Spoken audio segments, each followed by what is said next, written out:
Алфавит – это мой проект, который я здесь завершила в прошлом году.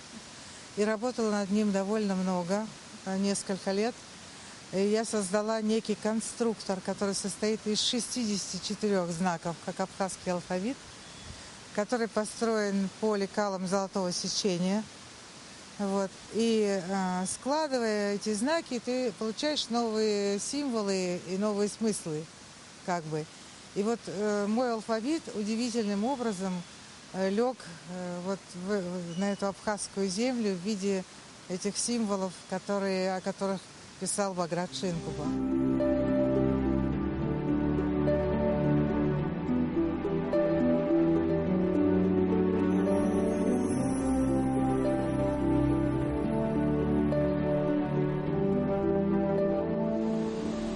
Диана, что означает двоинсталлер? Храм поэзии. Храм поэзии, вот у нас тут есть Пегас, лошадь, Араш, Бзоу, да, как символ поэзии вообще, символ творчества. А дальше идут по кругу символы наиболее значимые в абхазском фольклоре. Первый символ – это Афы, бог молнии был, который так популярен, вообще поклонялись ему абхазцы. Это очень сильный... Вы помните в Абхазии вообще, даже когда молния ударит человека, он считался уже святым. Молния для абхазцев значит немало. И бог молнии, он как, допустим, в греческой литературе был Зевс в мифологии, так для нас вот Афы, он имеет такое же значение.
Диана пришла, посмотрела, понравилось, выбрала себе символ, и он оказался звездой поэта. Вот звезда и лира, да, этот символ конкретно посвящен поэту великому, это его звезда и его лира. А мой выбор, как ты можешь объяснить? Знаете, я не знаю, что происходит, но в этом круге приятно находиться. Многие отмечают, что не понимают, почему. Но здесь приятно находиться, здесь хорошая энергетика и приятная атмосфера. Я этому очень рада. То есть все символы имеют невидимую некую внутреннюю связь? Я думаю, что да, основные символы здесь учтены. И, в общем-то, вот рассеченный камень, например. Все узнали сразу, моя подруга сразу узнала. Читается тоже моментально, да.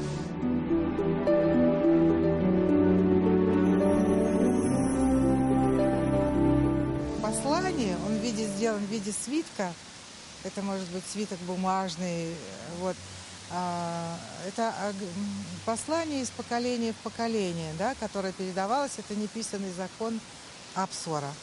И очень важно было, вот, пока оно есть у нас в крови, мы и живы. Как только его не станет, как уйдет последний носитель Апсвара, нас не станет, я в этом абсолютно убеждена.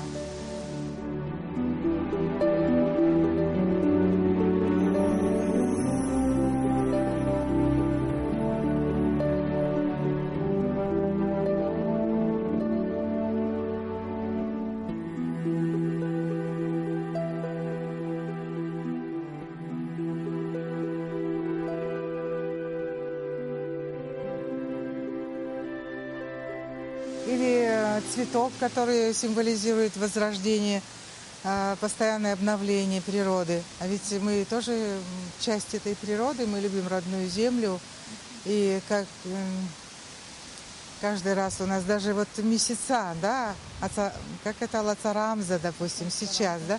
И вот насколько для нас это важно, сеять, собирать урожай и так далее. И вот это вот неотъемлемая часть нашего быта, культуры. И это вот природа, среди которой мы и живем. Символ колыбель, агара. И похоже именно на абхазскую колыбель. Вы видите эти формы? Да, мы смотрели. И причем здесь эти символы можно трактовать по-разному, потому что здесь есть колыбель, и она на волнах. Если мы вспомним махаджирскую песню Баграта Шинкубы, да, у нас возникают ассоциации все равно.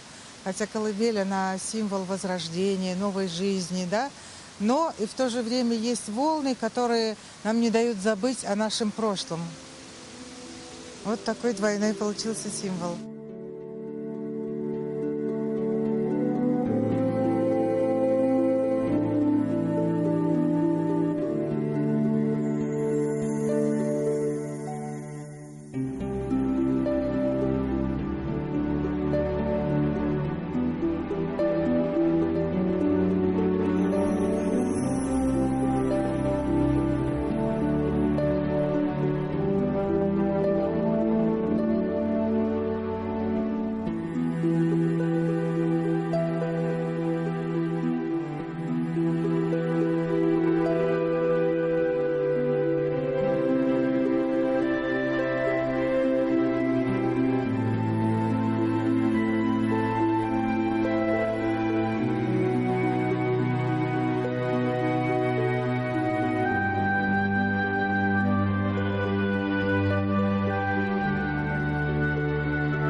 А чем мотивирован выбор образа песочных часов как символ времени? Песочными часами, это я даже боюсь говорить об этом. Потому чтобы люди видели, что время уходит, жизнь уходит как песок. И насколько она ценна и важна. И как жалко время на распри, на недовольство, на какие-то, на критику.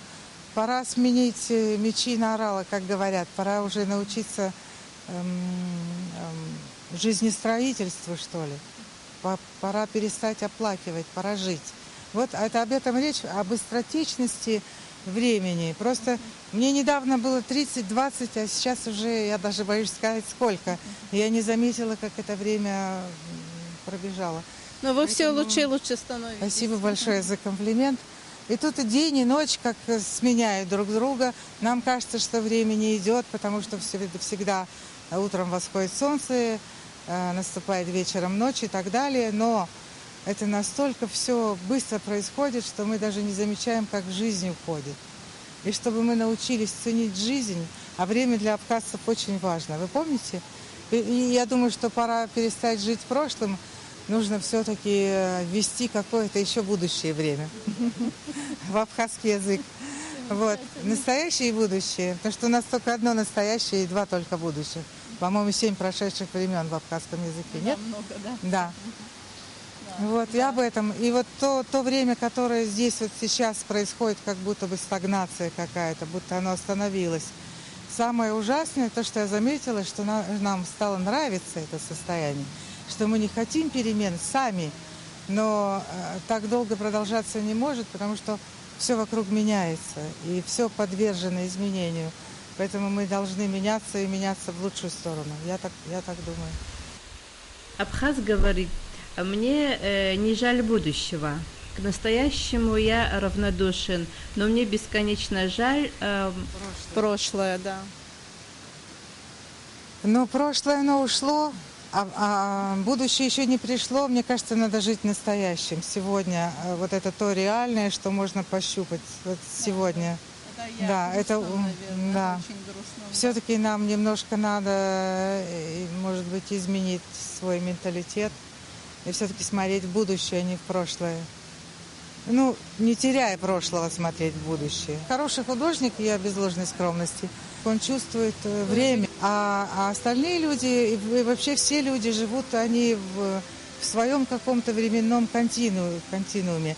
Кто-то остался в советском времени, кто-то и живет в допетровском еще времени, кто-то старообрядцы. Ну, я вообще глобально, как бы, не только абхазцев. Кто-то, да, действительно. И поэтому, а художник, он чувствует настоящее время. Поэтому здесь как раз есть современность и традиции. Вот эта связь, мне кажется, очень удачно здесь представлена, когда есть вот связь традиции и современности.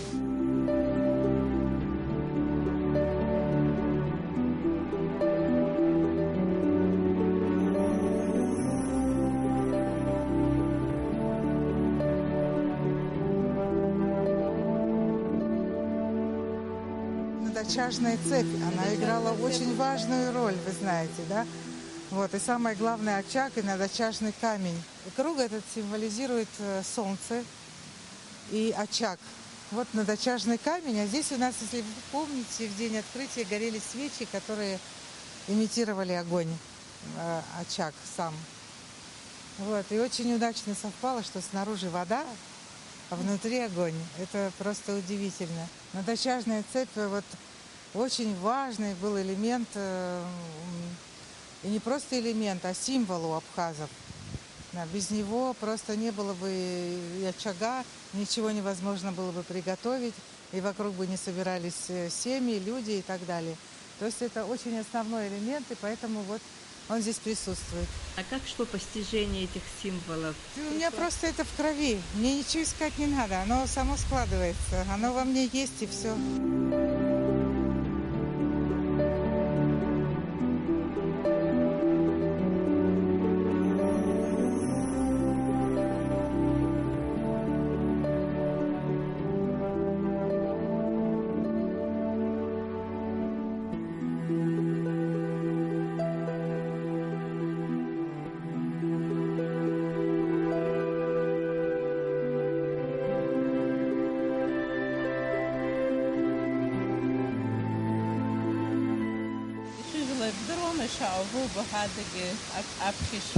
Здорово.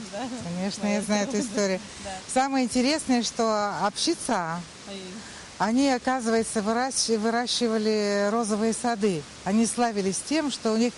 Я об этом не знала, но я же писала розы много лет. Да, портреты цветов, и поэтому для меня это было просто тоже таким удивительным совпадением. Диану Воба мы называем абхазской розой. Я вижу, тут у тебя два цветка, именно твоих субъективных. Этот цветок похож на звезду, который выпустил Сосрыква, помните? То есть вы выстрелили, и которая упала. Эта звезда для меня и цветок в то же время символизирует связь, то есть проводник между Богом и пророком. Вот эта связь с небом, она как раз символизирует нашу аншахам хоз харазагия, аншах хоти, анша. Даже первый тост у нас аншол бхахат. И это настолько тоже неотъемлемая часть нашего народа, что без этого никак.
Алашарбага вот над горой, но это светило.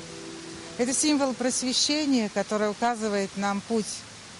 Вот сейчас времена смутные, кругом темно, дорог много. Ну, темно я почему говорю? Потому что век информации и такой огромный шквал информации, что выбрать верную очень сложно. Многие ведь в этом пространстве, в сети, в интернете очень легко запутаться и заблудиться. А вот у нас есть Алашарбага.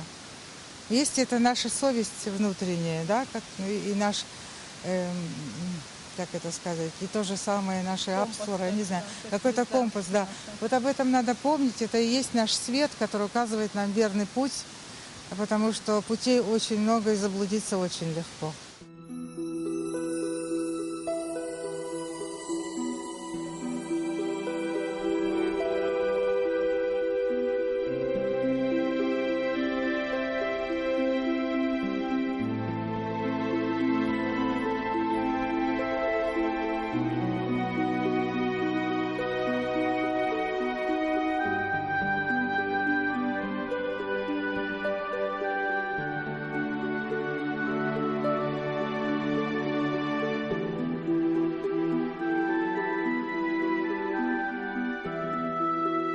А мальчики и девочки в национальной одежде?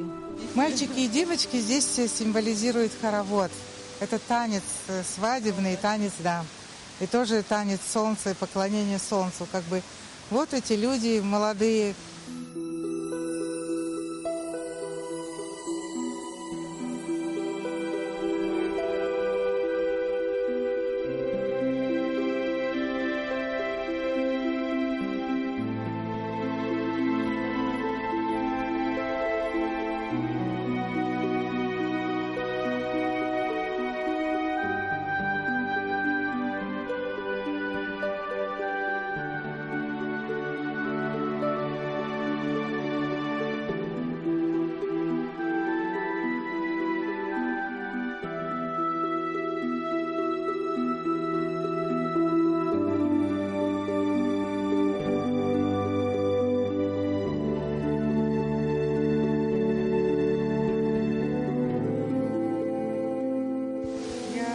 Хочу сделать следующую инсталляцию, я, правда, не знаю пока где, но хочу сделать город мастеров в виде спирали. У меня такая архитектура получается по спирали. То есть, если человек туда входит, в этот город, он не проходит мимо ни одной мастерской. Я хотела бы, чтобы там были мастерские ткацкие, гончарные, по дереву, керамика, гончарные. Ну, какие-то еще, может быть, музыкальные инструменты, кузнецы. Это все народные промыслы, которые необходимо возрождать. Мы очень многое потеряли. Я помню, моя бабушка, у нее были шелкопряды и много овец, и она стригла их, делала нить, и шерсть была, и шелк был, и она сама шила, и она ткала, и ткацкий станок был. Мы, к сожалению, это все потеряли. Я помню, даже у нее был ножной гончарный круг, и она делала кувшины и тарелки сама глиняные. Да? Вот. Это будет высокая конструкция, я так поняла, или просто по рисунку? Нет, это инсталляция, но хорошо бы построить такое где-нибудь в деревне, чтобы народ туда ездил на работу. Допустим, с утра до вечера там были бы мастерские, люди работали. Это производство добротной, хорошей сувенирной продукции, которой так не хватает в Абхазии. Да, настоящие, такие аутентичные абхазские национальные вещи. Не вот этот ширпотреб, который, к сожалению, заполонил наши лавки сувенирные. Вот. Это было бы просто прекрасно. Я надеюсь, что это тоже нам удастся осуществить. Я решила выйти на площади. Я не помещаюсь уже в мастерской. И на холсте не помещаюсь. Меня стало слишком много, и мне нужно пространство.